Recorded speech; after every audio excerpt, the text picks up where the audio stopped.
माझी पत्नी अनेकदा माझ्या मुलींना पाण्यात दूध मिसळून द्यायची आणि त्या निष्पापपणे ते शांतपणे पिऊन द्यायच्या. माझा पगार 40,000 होता आणि मी सगळे पैसे आईच्या हातात द्यायचो, कारण घराची सगळी जबाबदारी आईच सांभाळायची.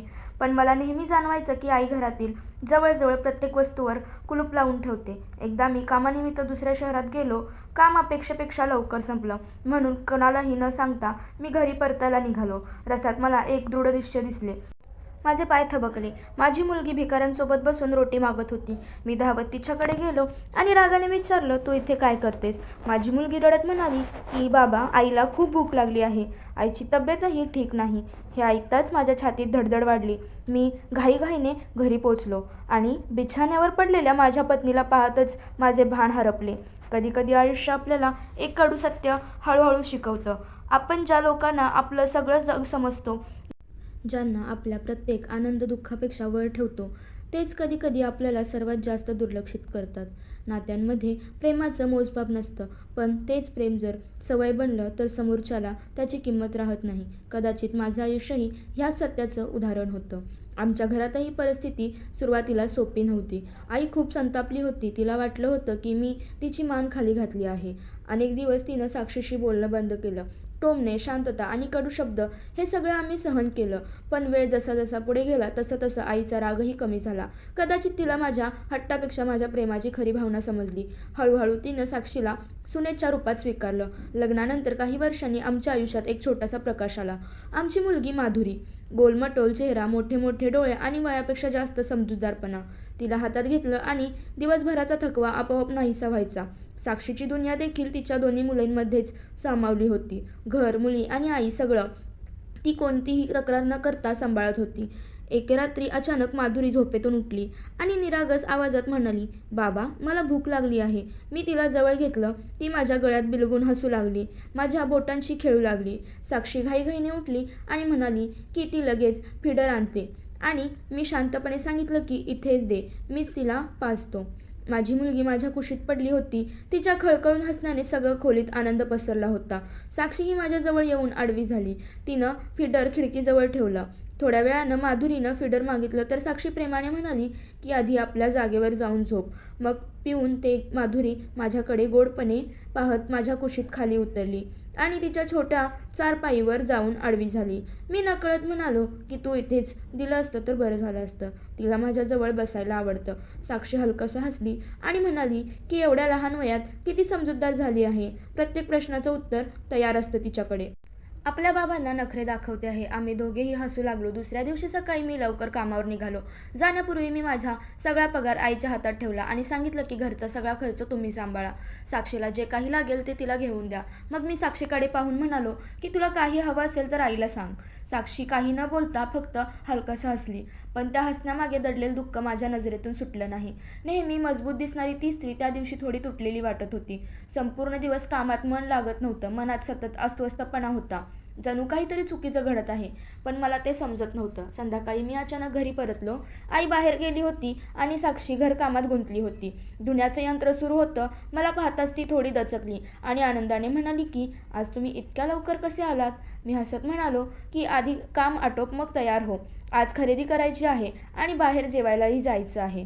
तिनं माझ्यासमोर सगळी कामं आवरली आणि स्वतःही तयार झाली. पण माझ्यासाठी खायला एक घासही आणला नाही. मी पुन्हा सांगितलं तर म्हणाली की आत्ताच देते.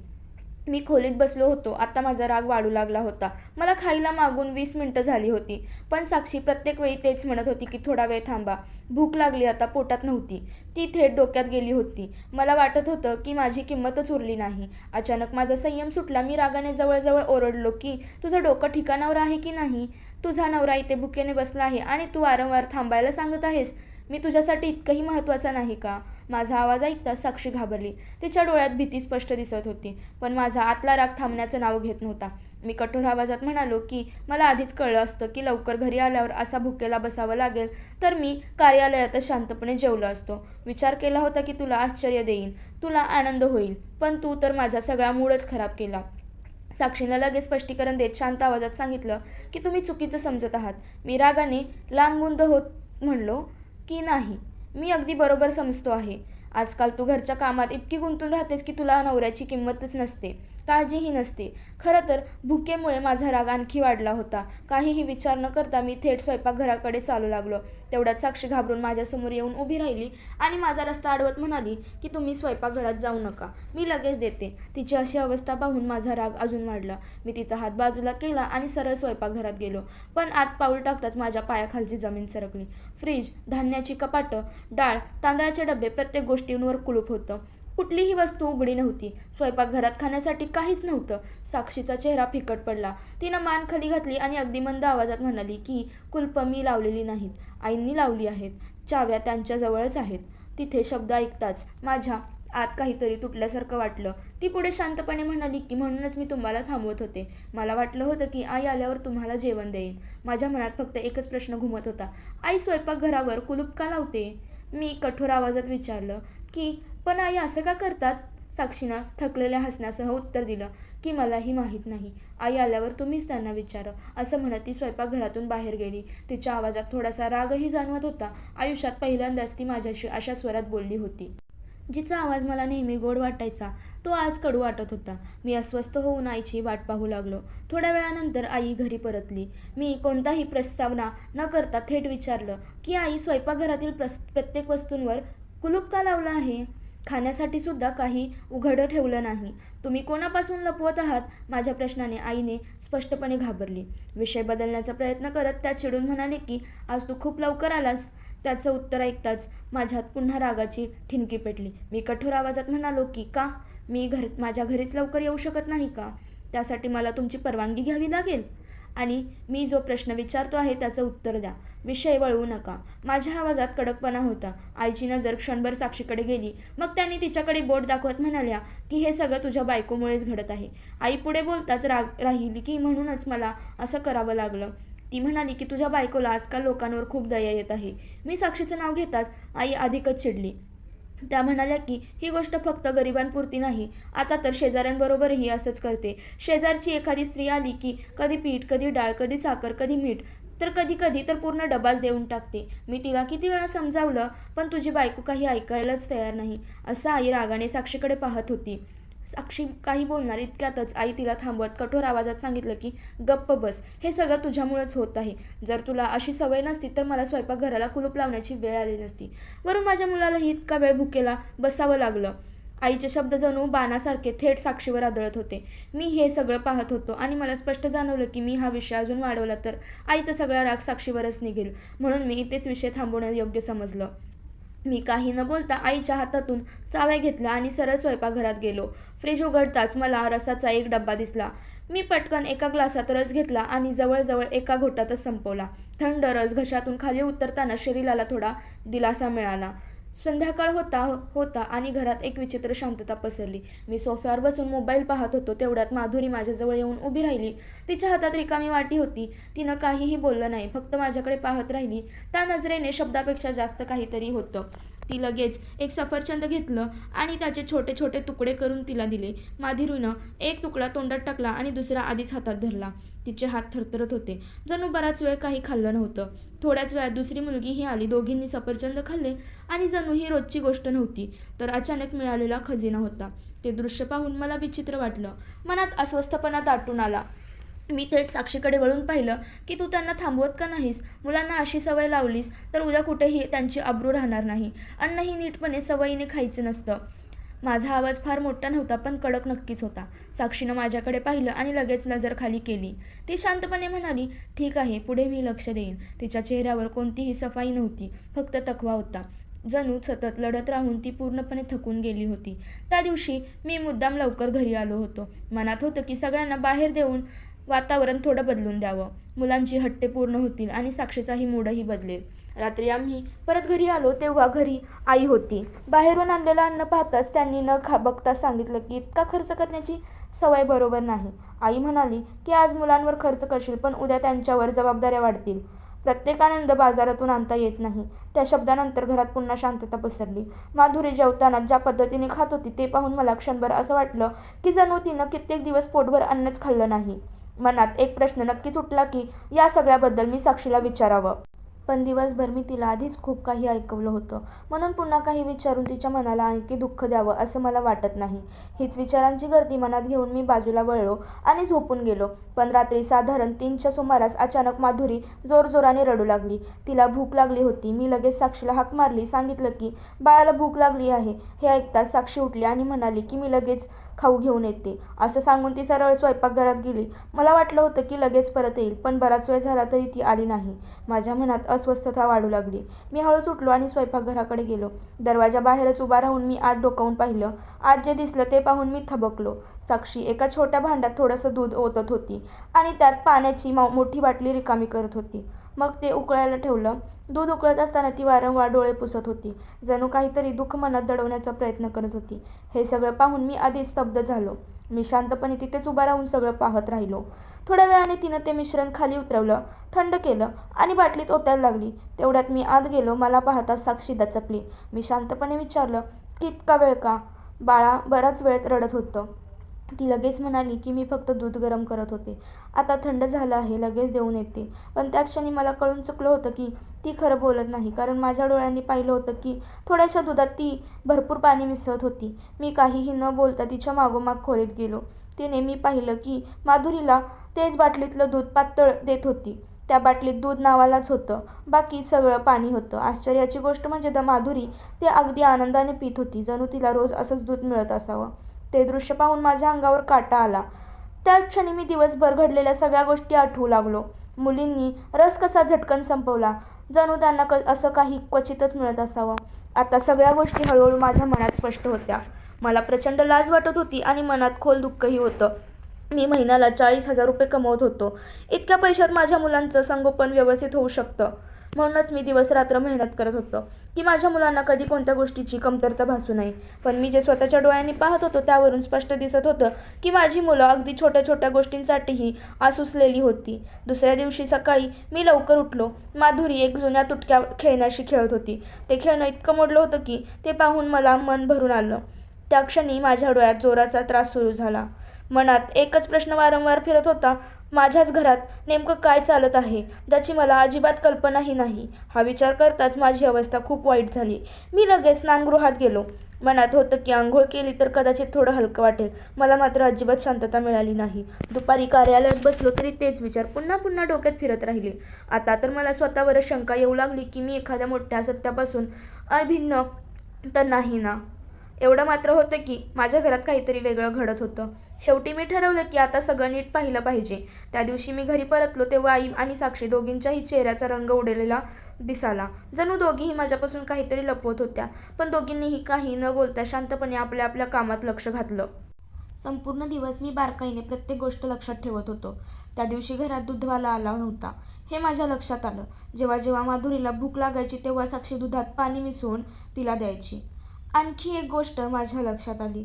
आधीच्या दिवसांच्या तुलनेत दूध खूपच कमी उरू लागले होते. हे सगळं पाहून माझं मन अधिकच अस्वस्थ झालं. मला वाटलं की कदाचित मला साक्षीशी मोकळेपणाने बोलायला हवं. कदाचित घर खर्चासाठी तिला पैसे कमी पडत असतील. मी शांतपणे तिला विचारलं की घर खर्चासाठी काही कमी पडत असेल तर मला सांग. माझं बोलणं ऐकून ती काही क्षण शांत राहिली. मग हळूच मान हलवत म्हणाली की नाही, घरात सगळ्या गोष्टी आहेत. मला आणि मुलींना काहीही कमी नाही. असं म्हणत ती पुन्हा आपल्या कामात गुंतली. पण तिच्या शब्दांपेक्षा तिची शांतता मला जास्त बेचैन करत होती. गेल्या काही दिवसात माझी सवय बदलली होती. मी मुद्दाम संध्याकाळी उशिरा घरी परतू लागलो, जेणेकरून घरात काय चाललं आहे ते कोणत्याही दडपणाशिवाय पाहता येईल. अनेकदा शेजाऱ्यांच्या दुकानातून परतताना खिडकीतून आत डोकावून पाहायचो, तेव्हा दिसायचं की स्वयंपाकघरातील कपाट बंदच असतात. फ्रीजवर नेहमी कुलूप असतं. घरात राहूनही साक्षीला काहीच काढायचं असेल तर ती आधी आईला विचारायची. मुलांना काय खायचं काय खायचं नाही हा निर्णयही तिचा नव्हता. मी स्वतःला समजवत राहिलो की कदाचित घर सांभाळण्याची आईची ही पद्धत असेल. पण जेव्हा माझ्या मुली छोट्या छोट्या गोष्टींवरही आनंदी होतात तेव्हा मनात वेदना उठायची की एखादं केळ मिळालं तरी त्या खुश व्हायच्या. आधी अर्धा ग्लास दूध मिळालं तरी त्यांचं हसू थांबत नसे. असं नव्हतं की आमच्याकडे पैसे नव्हते, कमतरता होती, ती फक्त हक्काची. तरीही मी शांत राहिलो, कारण आईशी वाद घालण्यात धाडस माझ्यात नव्हतं. अशातच कार्यालयाकडून मला काही दिवसांसाठी दुसऱ्या शहरात पाठवण्यात आलं. काम अपेक्षेपेक्षा लवकर पूर्ण झालं, म्हणून मी कुणालाही न सांगता परत येण्याचा निर्णय घेतला. मनात एकच विचार होता, घरी जाऊन सगळ्यांना आनंदाचा धक्का द्यायचा. पण परतीच्या वेळेस जे दृश्य पाहिलं त्याने माझ्या पायाखालची जमीनच सरकली. रेल्वे रुळावर काही मुलं खाण्यासाठी भांडत होती. मी गाडी हळू केली आणि तेवढ्यात माझी नजर एका ओळखीच्या मुलीकडे गेली. ती माझीच मुलगी माधुरी होती. ती इतर मुलींसोबत जमिनीवर पडलेली कोरड्या भाकरीचा तुकडा उचलण्याचा प्रयत्न करत होती. मी क्षणात गाडी थांबवली आणि तिला हाक मारली. मला पाहताच माधुरी घाबरली आणि लगेच रडू लागली. तिच्या त्या छोट्याशा आवाजाने माझं हृदय तुटलं. ती रडत म्हणाली की आईला खूप अशक्तपणा येतो आहे. मी घाईघाईने घरी पोहोचलो. घरात गेल्यावर जे दृश्य दिसलं ते पाहून माझं भान हरपलं. साक्षी बिछाण्यावर नव्हे तर जमिनीवर पडली होती. तिचा चेहरा फिकट झाला होता आणि ओठ पूर्ण कोरडे झाले होते. दुसरी मुलगी तिच्याजवळ बसून कोरड्या भाकरीचा तुकडा पाण्यात भिजवून तिला खाऊ घालत होती. पण प्रत्येक घासासोबत साक्षीला उलटी येत होती. खोलीच्या एका कोपऱ्यात आई शांतपणे बसली होती. जणू हे सगळं रोजचंच दृश्य आहे. त्या क्षणी असं वाटलं की माझ्या मनात साचलेला सगळा संयम एकदा तुटून पडावा. मी काहीही न बोलता साक्षीला उचललं आणि थेट दवाखान्यात घेऊन गेलो.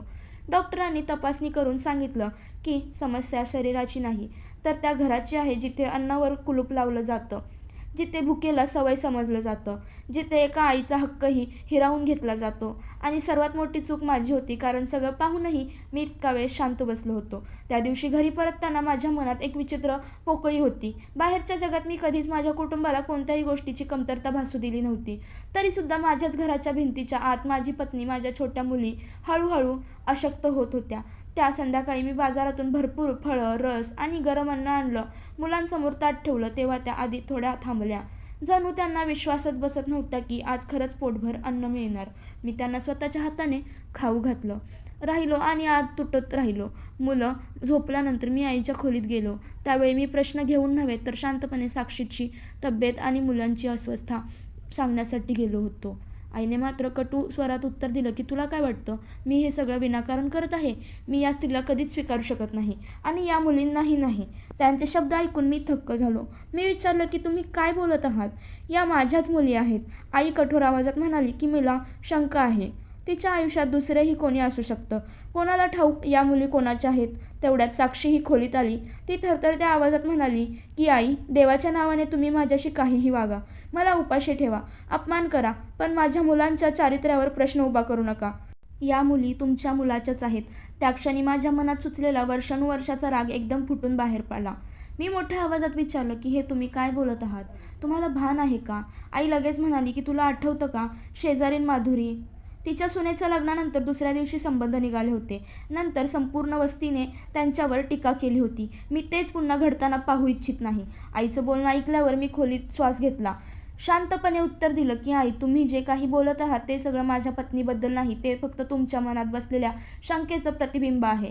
मला आता स्पष्ट समजलं होतं की लग्नानंतरही तुम्ही माझ्या पत्नीला कधी मनापासून स्वीकारलं नाही आणि आज तुम्ही माझ्या मुलींनाही स्वीकारायला तयार नाही. हीच शंका तुमच्या मनात खोलवर बसली आहे आणि त्या शंकेमुळे तुम्ही तुमच्या मुलाचंच घर तुटण्याच्या मार्गावर आणलं आहे. मी साक्षीकडे पाहिलं आणि आवाजात थोडी मृदुता आणत म्हणालो की साक्षी, तू कधीही एकदाही माझ्याकडे तक्रार केली नाहीस, पण आता मला समजलं आहे की तू किती शांतपणे हे सगळं सहन केलं आहेस. मी तुला दोष देऊ शकत नाही, कारण तुला ज्या प्रेमाची आणि समजुतीची गरज होती ते मी तुला कधीच दिलं नाही. तेवढ्यात आईनं पुन्हा शेजारच्या माधुरीच्या सुनेचे उदाहरण देत विषय पुढे नेण्याचा प्रयत्न केला. मी शांतपणे उत्तर दिलं की आधी आपल्या मनातील भीती आणि शंका दूर करा. मग मी साक्षीकडे वळलो. तिचे हात हलकेच हातात घेतले आणि तिच्या डोळ्यातलं पाहत म्हणालो की साक्षी, मी तुला खूप वेदना दिल्या आहेत, तुला खूप त्रास दिला आहे. आज मी तुझ्यासमोर मान खाली घालून सांगतो की मला माफ कर. माझ्या आईमुळे तुला हे सगळं सहन करावं लागलं, पण आता मी तुला कधीही एकटी सोडणार नाही. साक्षीच्या डोळ्यातून अश्रू वाहू लागले. ती शांतपणे म्हणाली की मी कधी तक्रार केली नाही, कारण मला तुमच्यावर प्रेम आहे. आता मात्र मी तुमच्यासोबत उभी आहे. आपण दोघे मिळून हे घर पुन्हा आनंदाने भरून टाकू. त्या दिवसानंतर मी माझ्या मुलींची आणि माझ्या पत्नीची काळजी आधीपेक्षा कितीतरी पटीने जास्त घेऊ लागलो. अन्न पाण्याची कोणतीही कमतरता घरात कधी राहू दिली नाही. घरात एखाद्या वस्तूची गरज भासली की मी क्षणाचाही विचार न करता ती लगेच आणत होतो. हळूहळू आईलाही तिची चूक समजू लागली. तिला जाणवलं की तिनं माझ्या पत्नीशी आणि माझ्या मुलींशी किती अन्याय केला आहे. मला वाटलं होतं की साक्षी कदाचित आईला कधीही माफ करणार नाही, पण तिनं सगळ्यांना आश्चर्यचकित केलं. ती आईजवळ गेली आणि मिठी मारली. ती शांतपणे म्हणाली की मी तुम्हाला माफ केलं आहे, पण आता तुम्हीही आमच्यासोबत प्रेमाने राहा आणि मुलींच्या संगोपनात साथ द्या. त्या क्षणी माझ्या मनात एक हलकं समाधान उमटलं. आमच्या घरात पुन्हा प्रेम, विश्वास आणि जिव्हाळ्याचं वातावरण निर्माण झालं. तेव्हा मला जाणवलं की खरी आनंदाची भावना केवळ पैशांमुळे नाही, तर ती मिळते एकमेकाचा सन्मान, समजूत आणि प्रेम यामधून. मित्रांनो, ही होती आजची कथा. आशा आहे की तुम्हाला ही कथा आवडली असेल. कथा आवडली असेल तर कृपया आमच्या वाहिनीला सदस्य व्हा आणि सूचना मिळवण्यात म्हणून घंटीला चिन्ह दाबायला विसरू नका. म्हणजेच सबस्क्राईब करायला आणि बेल ऐकन दाबायला विसरू नका.